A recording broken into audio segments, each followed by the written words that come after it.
राधे राधे। श्री हरिदास, श्री कुंज बिहारी। कैसे हैं आप सभी लोग? आई होप कान्हा जी की कृपा से आप सभी लोग अच्छे होंगे और स्वस्थ होंगे। अघन मास, मार्गशीर्ष मास, सोम प्रदोष के व्रत की कथा, सोम प्रदोष का महत्व, पूजा विधि, पारण का समय, कथा, सोम प्रदोष के व्रत की कथा सुनने मात्र से ही हमें मनोवांछित फल और मनोकामनाओं की पूर्ति होती है। माह की त्रयोदशी तिथि का दिन ही जो है वो प्रदोष काल में होना प्रदोष व्रत का ही कहा जाता है।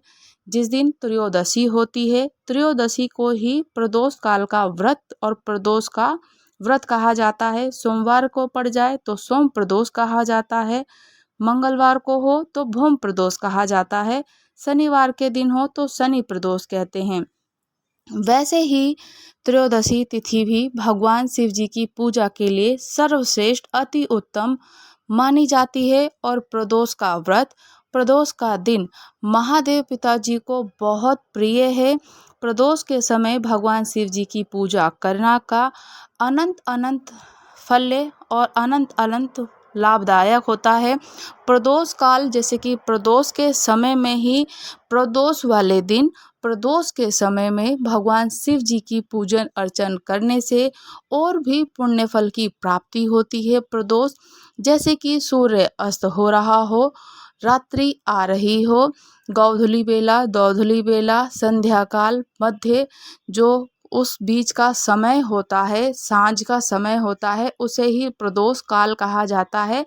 जैसे कि अगर हम टाइमिंग से देखते हैं तो 6 बजे से 7 बजे तक के बीच में टाइमिंग जो होती है वो प्रदोष काल की ही होती है। इस प्रदोष काल में पूजन अर्चन का बहुत बड़ा महत्व होता है। प्रदोष काल में शिव जी का पूजन करना, बिल्व पत्र की, समी पत्र की पत्ती पर पूजन करना, वृक्ष के नीचे दीपक अर्पित करना और उनका पूजन अर्चन करना, और प्रदोष काल में, प्रदोष के समय में, प्रदोष के व्रत के दिन बाबा महादेव पिताजी की पार्थिव शिवलिंग का निर्माण करके उनको विसर्जन करना, तो अन्य अन्य हजार अश्वमेध यज्ञों के पुण्य फल की प्राप्ति के बराबर होता है। ये प्रदोष के व्रत का मनोवांछित फल देने वाला और मनोवांछित मनोकामनाओं को पूरा करने वाला। सोम का प्रदोष, सोमवार के दिन सोम प्रदोष किया जाता है, त्रयोदशी भी कहा जाता है और भगवान शिव जी को बहुत प्रिय है ये दिन। जो कि सोम का प्रदोष कब है? इस बार 17 नवंबर को 2025 को पड़ रहा है। सोम प्रदोष का व्रत मन की शांति, सुरक्षा, अपने मनोवांछित मन की पूर्णिमा, मन की जो कार्य होते हैं हमारे मनोवांछित फल को प्राप्त करने के लिए बाबा महादेव जी से, पिताजी से, उनसे मांगा जाता है जो भी, कि हमारे मन में जो भी है, हमारी मन की कामना है उसको पूर्ण कीजिए। इसलिए किया जाता है। प्रदोष काल का समय जो हो जाता है, कहते हैं कि अब जो ठंड प्रारंभ हो गई तो ठंड में शाम को 5:27 से लेकर पूजा का जो समय होगा 8:07 तक होगा। प्रदोष काल में 5:27 से लेकर 8:07 तक रहेगा। मार्गशीर्ष शुक्ल त्रयोदशी का जो होगा 17 नवंबर 2025 को ब्रह्म मुहूर्त में 4:47 से लेकर के 18 नवंबर को 7:12 तक रहेगा त्रयोदशी का समय। प्रदोष के व्रत की पूजा हमें कब करनी चाहिए? प्रदोष के व्रत की पूजा हमें सूर्यास्त होने के समय, सूर्य अस्त हो रहा हो, प्रदोष काल में ही करनी चाहिए। प्रदोष में हमें क्या नहीं करना चाहिए? प्रदोष में भगवान शिव जी की प्रदोष काल में पूजा किए बिना कभी भोजन नहीं ग्रहण करना चाहिए। वैसे तो व्रत के समय अन्न, नमक, मिर्ची आदि का सेवन नहीं करना चाहिए। प्रदोष काल में प्रदोष के व्रत का जो कि सेवन नहीं करना चाहिए, प्रदोष में अन्न नहीं ग्रहण करना चाहिए। एक समय 2 समय आप फलाहार कर सकते हैं, फलाहार ही करना चाहिए प्रदोष का व्रत। प्रदोष के व्रत में नमक का ग्रहण नहीं करना चाहिए। प्रदोष का व्रत काफ़ी भक्तजन ऐसे कहते हैं कि एक समय फलाहार, एक समय अन्न का भोजन कर लें, किंतु अन्न नहीं खाना चाहिए, फलाहारी करना चाहिए। और आपसे अगर नहीं रहा जाता है तो आप कोशिश करें कि मीठा ही भोजन करें, मीठा ही खाएं, नमक और मिर्च से बिल्कुल दूर रहें, नमक मिर्च का भोजन नहीं करना चाहिए। प्रदोष के व्रत में पूजा की थाली में हमें क्या क्या रख लेना चाहिए? प्रदोष के व्रत के लिए हमें थाली में अबीर, गुलाल, चंदन, लाल चंदन, पीला चंदन, काले तिल, फल, फूल, धतूरा, बिलपत्र, समीपत्र, जनेऊ, कलावा, धूप, दीप, नैवेद्य, कपूर, अगरबत्ती, फल, ये सारी चीज़ें रखकर हमें बाबा महादेव पिताजी की चित्रपट हो, श्री हरि जी का विग्रह हो आपके पास में, उनकी प्रतिमा हो, शिव परिवार हो तो उनका और भी अच्छा है। और पार्थिव शिवलिंग का निर्माण करके भी पूजन कर सकते हैं। प्रदोष के व्रत की विधि क्या होती है? प्रदोष का व्रत करने के लिए मनुष्य को त्रयोदशी के दिन प्रातः ब्रह्म मुहूर्त में उठकर सूर्योदय से पूर्व उठ जाना चाहिए। नित्य कर्मों से निवृत्त होकर भगवान श्री भोलेनाथ जी का स्मरण करें, उनके मंत्रों का उच्चारण करें और इस व्रत का संकल्प करें। इस व्रत में हमें आहार भोजन यानी कि भोजन, नमक मिर्च मैंने जैसे पहले बताया हमें नहीं खाना है। अगर आपसे एक समय बिना भोजन के नहीं रहा जाता है तो आप पूरा प्रयत्न ये करें कि हमें एक समय मीठा भोजन करना चाहिए।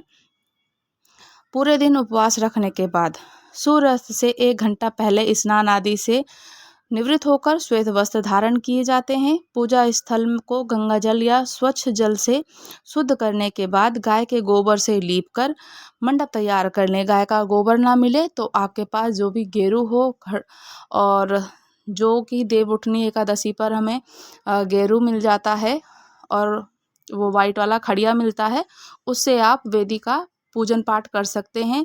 चाक बना सकते हैं, आटे से, हल्दी से भी बना सकते हैं। आटा हल्दी बहुत शुद्ध होता है और वो भी ठाकुर जी को और बाबा महादेव पिताजी को बहुत प्रिय है। उससे भी आप चाक पूर करके वेदी बना सकते हैं, उसको भी आप कर सकते हैं बीच में प्रयोग। प्रदोष व्रत की आराधना करने के लिए कुशा का आसन का प्रयोग किया जाता है। कुश का आसन मिल जाए तो बहुत अच्छा है, अगर आपको ना मिले तो ऊनी आसन जो होता है वो सबसे अच्छा होता है।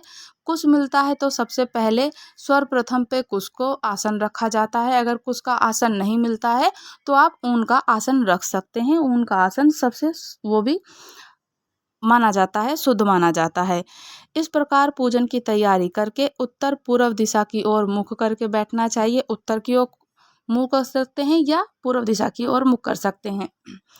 भगवान शंकर जी की पूजन करने के लिए उनका चित्रपट, श्री विग्रह या पार्थिव शिवलिंग का निर्माण करें। भगवान जी का पूजन ओम नमः शिवाय मंत्र का जाप करते हुए शिव जी को जल चढ़ाना चाहिए, शिव जी का पूजन अर्चन करना चाहिए। प्रदोष व्रत की महिमा। प्रदोष व्रत को रखने से 2 गायों को दान देने के समान पुण्य फल की प्राप्ति होती है। और कहते हैं कि जिनको संतान का सुख नहीं है, संतान नहीं हो रही है, तो वो प्रदोष का व्रत प्रारंभ कर दे। प्रदोष का व्रत प्रारंभ करते दोनों पति पत्नी प्रदोष का व्रत करें और प्रदोष काल में, प्रदोष के दिन, प्रदोष के समय में 2 लंबी बाती का दीपक, एक ही दिए में 2 लंबी बाती का दीपक को प्रज्वलित करें। बाबा महादेव पिताजी के मंदिर में जाकर वो 2 लंबी बाती दीपक प्रज्वलित करें, उनसे अपने मन की बात कहें। बाबा महादेव पिताजी संतान का सुख अवश्य देंगे। और वही शाम के समय में बिलपत्र के वृक्ष के नीचे लंबी बाती का, गोल बाती का, देसी घी का दीपक प्रज्वलित अवश्य करना चाहिए। प्रदोष व्रत को लेकर एक पौराणिक तथ्य सामने भी आता है कि एक दिन जब चारों ओर अधर्म की स्थिति होगी, अन्याय और अनाचार का एक अधिकार होगा, मनुष्य में स्वार्थ भाव अधिक होगी, व्यक्ति सत्कर्म करने के स्थान पर नीच कार्यों को अधिक करेगा। उस समय जो भी व्यक्ति त्रयोदशी का व्रत रखकर शिव जी की आराधना करेगा, उस पर शिव जी की पूरी तरीके से कृपा होगी। इस व्रत को रखने वाला व्यक्ति जन्म जन्मांतर से निकलकर मोक्ष धाम पर कैलाश पर स्थित होकर कैलाश धाम को जाता है, उसे उत्तम लोकों की प्राप्ति होती है। प्रदोष व्रत की महत्व, मान्यता और श्रद्धा के अनुसार जो भी स्त्री पुरुष दोनों ये व्रत करते हैं, कहा जाता है कि इस व्रत से कई दो कई दोषों की मुक्ति और संकटों का निवारण होता है। ये व्रत साप्ताहिक महत्व भी रखता है, जैसे कि रविवार को पड़ने वाले प्रदोष व्रत की आयु और वृद्धि होती है, अच्छा स्वास्थ्य लाभ प्राप्त किया जाता है। सोमवार के दिन त्रयोदशी पड़ जाती है तो सोम प्रदोष कहा जाता है। कहते हैं कि आरोग्य प्रदान करता है और इंसान की सभी इच्छाओं की पूर्ति होती है। मंगलवार के दिन त्रयोदशी का प्रदोष व्रत हो तो उसे दिन व्रत को करने से रोगों से मुक्ति प्राप्त होती है और स्वास्थ्य को लाभ प्राप्त होता है। बुधवार के दिन प्रदोष व्रत हो तो उपासक को सभी कामनाएं की पूर्ति हो जाती है, जो भी मन की कामना हो वो अवश्य पूर्ण होती है। गुरुवार के दिन अगर प्रदोष पड़ जाए तो इस दिन व्रत के फल से शत्रुओं का विनाश हो जाता है। शुक्रवार के दिन होने वाला प्रदोष का व्रत सौभाग्य और दाम्पत्य जीवन की सुख शांति के लिए किया जाता है। संतान प्राप्ति की कामना हो तो शनिवार के दिन जो पड़ने वाला प्रदोष व्रत होता है वो संतान सुख देता है। अपने उद्देश्यों से जो भी ध्यान में रखते हुए अपने प्रदोष के व्रत को, अपनी मनोकामना को, व्रत को करता है तो व्रत से मिलने वाले फलों में वृद्धि होती ही होती है। व्रत का हमें उद्यापन कैसे करना है, अभी जैसे कि व्रत कितने करने चाहिए, हमें सोम के प्रदोष के व्रत कितने करने चाहिए प्रदोष व्रत, वैसे तो 11 या फिर 26 त्रयोदशी व्रत होते हैं। तो 26 पूरी एक एकादशी जैसे होती है वैसे ही त्रयोदशी का भी व्रत किया जाता है। 24 एकादशी होती हैं, 24 त्रयोदशी व्रत भी होते हैं। जब कभी माह बढ़ जाता है तो 26 हो जाती हैं। तो वैसे ही त्रयोदशी तक का व्रत जो होता है 26 त्रयोदशी का व्रत रखा जाता है। व्रत का उद्यापन करना चाहिए जब 26 व्रत हो जाए। व्रत का उद्यापन त्रयोदशी के तिथि पर ही करना चाहिए, जिस दिन त्रयोदशी हो उसी दिन करना चाहिए। उद्यापन से एक दिन पूर्व श्री गणेश जी का पूजन किया जाता है।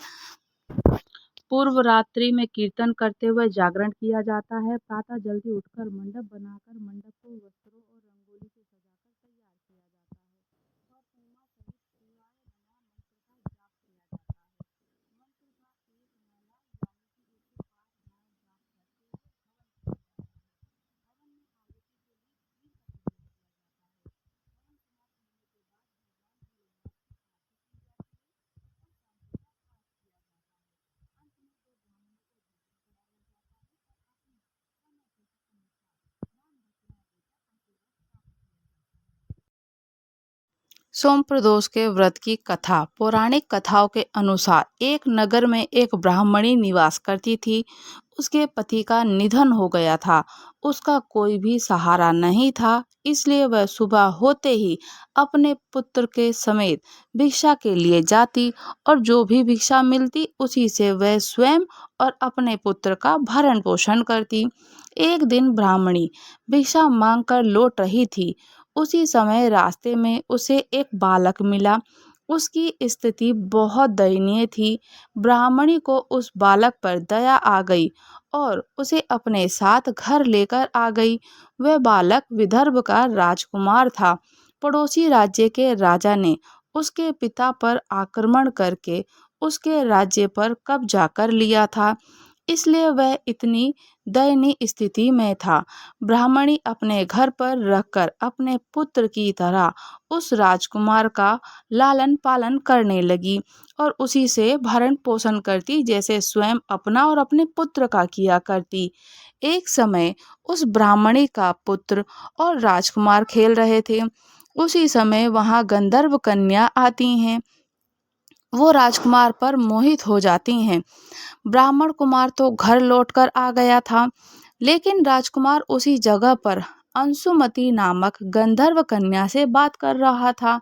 दूसरे दिन अंशुमति अपने माता पिता को राजकुमार से मिलवाने के लिए ले गई। अंशुमति के माता पिता भी राजकुमार को देखकर बहुत प्रभावित हुए। कुछ दिन के बाद अंशुमति के माता पिता को भगवान शिव जी ने सपने में दर्शन दिया और उन्हें अपनी कन्या का विवाह राजकुमार से कराने का आदेश दे दिया। अंशुमति से ही अपने पुत्री का विवाह राजकुमार से करा दो, उन्होंने आदेश दिया।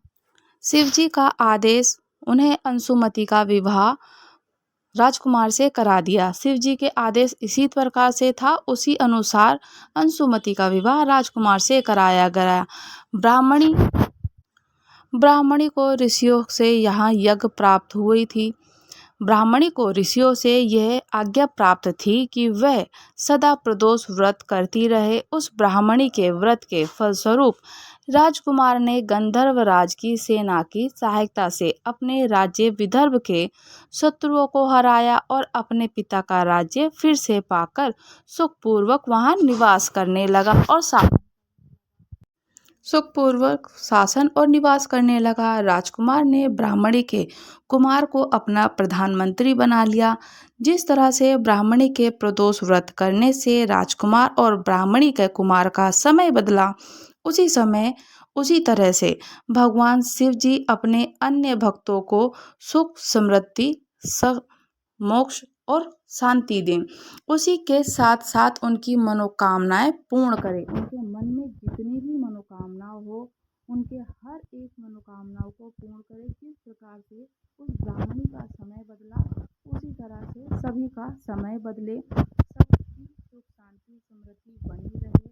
उसको संतान का सुख, घर बनाने का सुख, पुत्र का सुख, पौत्र का सुख, हर चीज़ों से, हर धन धान्य से बाबा भोलेनाथ की कृपा बनी रहे, ऐसी कृपा करें।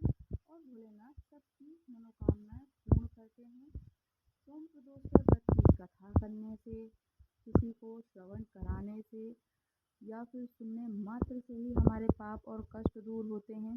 प्रदोष का व्रत हमें अवश्य करना चाहिए। प्रदोष के व्रत करने से बाबा महादेव पिताजी बहुत प्रसन्न होते हैं और प्रदोष का व्रत बाबा महादेव पिताजी को बहुत प्रिय है।